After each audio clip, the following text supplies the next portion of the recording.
sustainable solutions.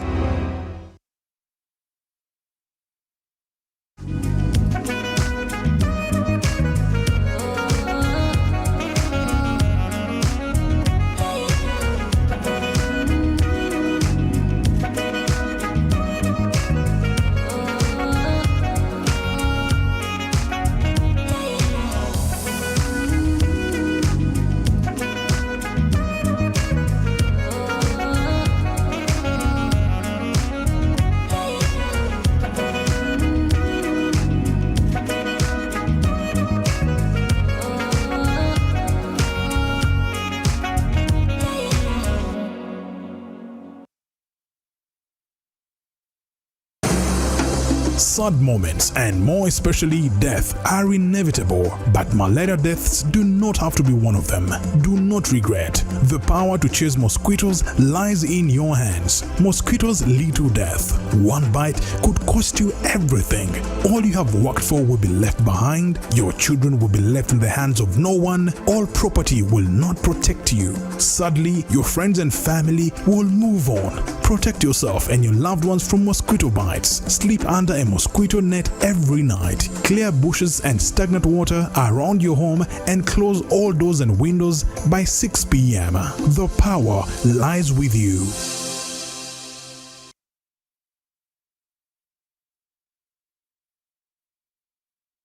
Our cities are growing, so is our waste. The real question, how do we build a cleaner, healthier future? On 30th of October 2025, the Uganda Environment Forum comes to the Next Conference Center, Next Media Park, under the theme, Sustainable Waste Management in Uganda's Cities, Policy, Practice and Partnership. This is not just talk, it's about solutions, collaboration and turning waste into opportunity. Together, we can create cities that inspire hope. Uganda Environment Forum 2025, My West, My Responsibility, powered by NBS through the Tasobutonde campaign in partnership with Zero West Africa.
It's the Morning Breeze and welcome to this edition of the Topical Discussion. I am Simon Kagwanjala. Well, the thorny subject of the role of security in political processes continues to loom large.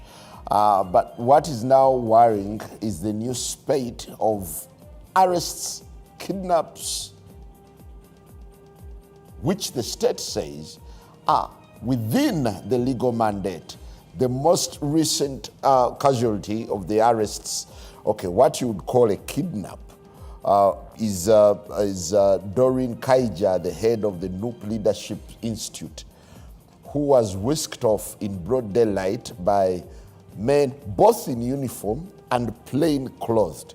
But just last week, the army spokesperson, General Felix Kulaije, came out and said, the state does not abduct.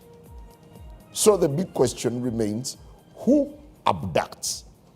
Perhaps is it time the country discussed the manner of arrests? Does it amount to abduction or something else?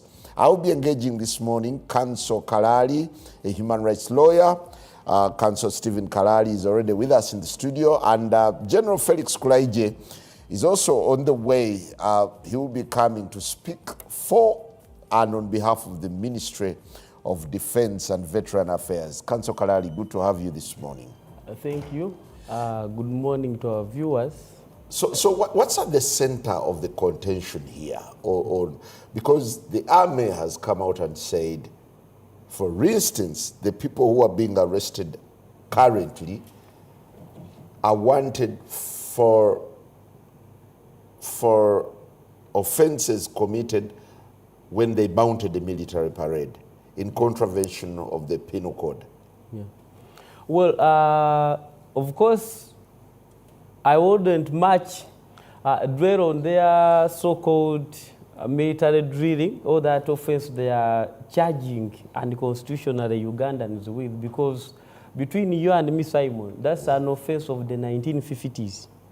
It was, yeah, but it's still on the books. Yes, very true. And we have the Constitution. When we have the Constitution, it does provide for some provisions. That's right, freedom of assembly, gathering, among others. And under Article 274, it does prohibit some laws that were pre-existing from being applied selectively. It's so unfortunate that the whites, when they brought those laws, they were worried about Africans, perhaps gathering, and they thought they would usurp the government by then. That's Section the essence. 45, yes, 1B of the penal code, yes. Yes. So that's why you saw for them, they were so much focused on seeking permission from the ministers then. But that's not the current trend. Right now, we have the Bill of Rights that is actually under Chapter 4 of our Constitution, and this ought to be respected. Regardless, we are more concerned about if Mr. Karari committed an offense, how is he brought to court? Is it supposed to be by way of unlawful means? Do I have to be abducted or arrested? But for the record, yes, General Kulaije spoke to the nation and said, we do not abduct. They arrest. They arrest. And that's where I disagree with him. Because legally, we do have the meaning of an arrest and an abduction. We are so lucky that the whites by then, they came up with the Criminal Code Procedure Act. We also have the Police Act. These laws do clearly lay down how you conduct an arrest. You are supposed to explain to Mr. Karari that you are needed ABCD up to Z. That is, if you're looking at an arrest warrant. And if that arrest warrant is there, you explain to me the reason why and where you're taking me. And if I don't comply, that's when you may use some reasonable force and take me to a gazetted center. What we are seeing in Uganda, why we call it an abduction is an act of depriving me of my freedom by someone who is unauthorized. Unauthorized personnel. You take me to a place that is not gazetted as a detention center, and then you keep me incommunicado for over 48 hours. That is constitutionally mandated to be the time I should spend, and then you produce me in courts of law. And this is being done under the watch of the police and the army. So you cannot say that these are not abductions. I will refer you to the Dr. Kizabesige issue. Before you get there, General Kulaije is with us this morning. What a pleasure having you, and a very good morning. The pleasure is mine. Good morning to you, Mr. Kagwa. I don't know whether Mr. Kagwa is called Mr. in your tradition. It's okay. We are speaking English.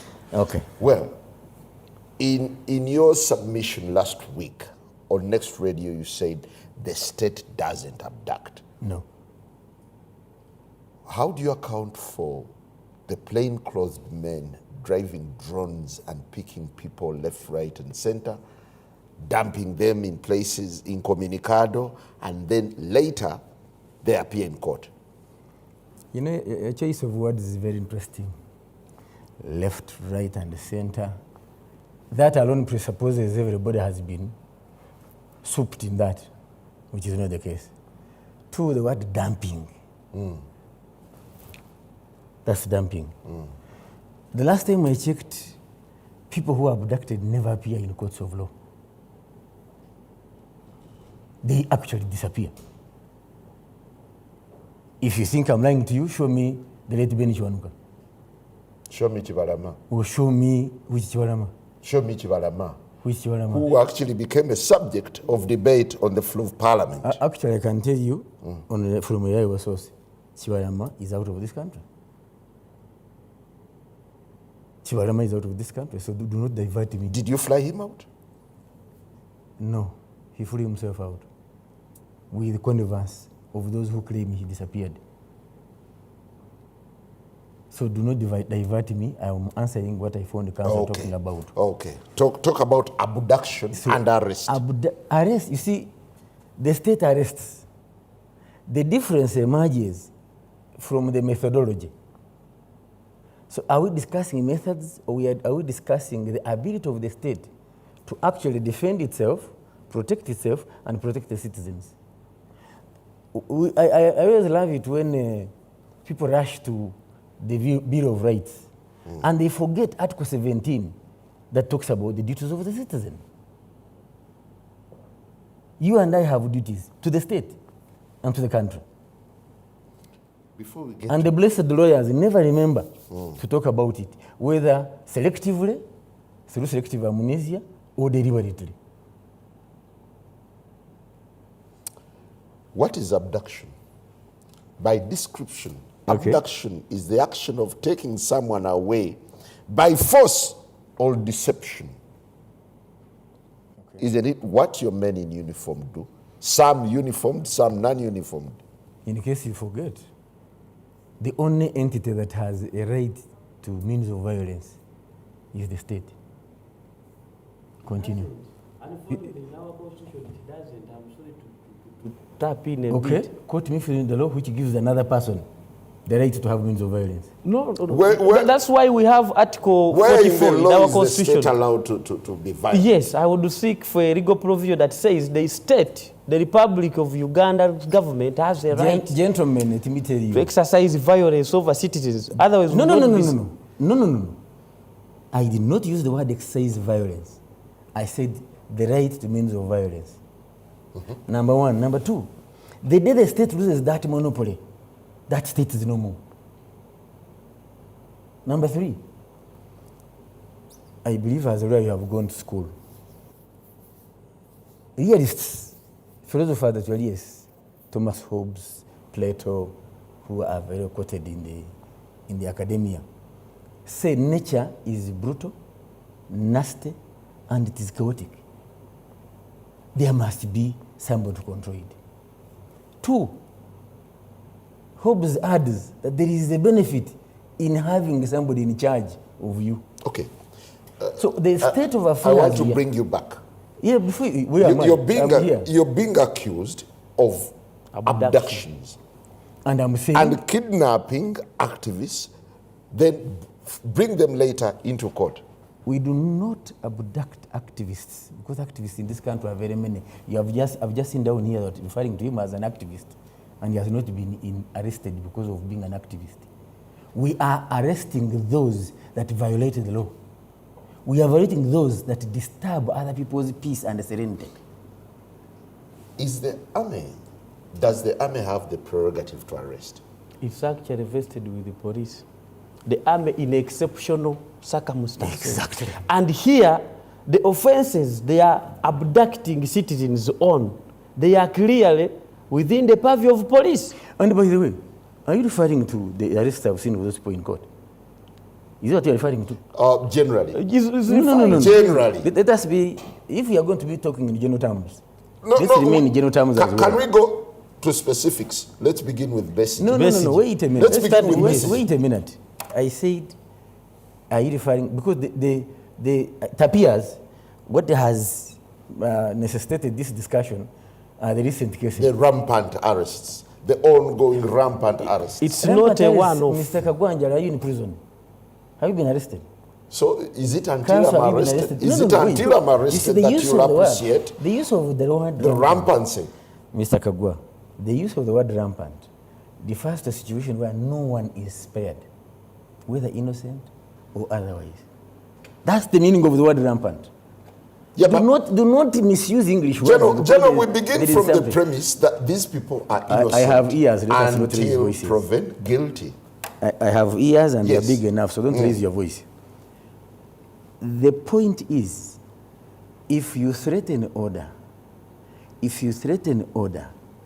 the state must rein in to restore that order. It's a high time we remembered that the army creates the order and the police maintains it. And if you notice, these people are not appearing in military courts. They appear in civil courts. And the prosecutors are not military officers. They are police officers and officers from the DPP's office. Okay. So the use of abduction is an attempt to baptize acts of this. You have described it. Ordinarily, that's correct. But when you are dealing with individuals that not only, how would I call it, they are deliberately lawless. Somebody blocks a road, and you want to tell me that's ordinary. Why don't you let police play its role? Check if we have stopped them. Has the police said we have stopped them? Or actually they request for support? Okay. Could there be ambiguity that we're now swayed to believe that these are abductions, yet, like General Kulaije says, these are arrests and the state wants to restore order? You see, Simon and our viewers, like I said, it's actually a sugar-coated lie by General. These are abductions. They can never be arrests. You see, we can only debate when there is no provision of the law talking about a particular thing. For now, it's semantics. Yes. You look at the Criminal Code Procedure Act and Article 23 of our Constitution. They clearly lay down the manner of how you arrest. For the benefit of our viewers. Let's go to our Constitution. What does it talk about? Yes. What does it talk about the right to liberty? Article 23. It clearly tells you no one shall be deprived of their liberty except in the following ways. And I've told you where there is a court order. That is Article 23(1)(a). And there are others that follow. And then it clearly details you that once I'm arrested, I'm supposed to have access to my lawyers, my people, and be informed of the reason why I'm being arrested. And above all... And they granted access in the recent contentious arrests. You have seen many of them come here on TV and they are crying. I will give you an example of one. Let's go to the recent. Did you see Dr. Kizza Besigye being granted access by his lawyers when he was abducted from Kenya? Have you seen any relative of Sam Mugumya seeing him? Excuse me, wait a minute. Where is Sam Mugumya? Please, can you tell me? He's under your custody. You must be knowing. Who says? No. You see, General. Mr. Kelly, let us go systematic on that gentleman. Yes. Is this the first time the man has disappeared? The other time he was under detention. Where? In Congo. So are we in charge of Congo? No, this wasn't in Congo. How did he end up in Congo? This wasn't in Congo. Is he in Congo when now? He ended up in Congo, did he first disappear? No, or he didn't? General, are you saying he's in Congo? I don't know. I don't know. As of now, are you saying he's in Congo? I don't know. Every citizen of this country, listen. Every citizen has a right to be free to move in this country. Yes. Okay? And you have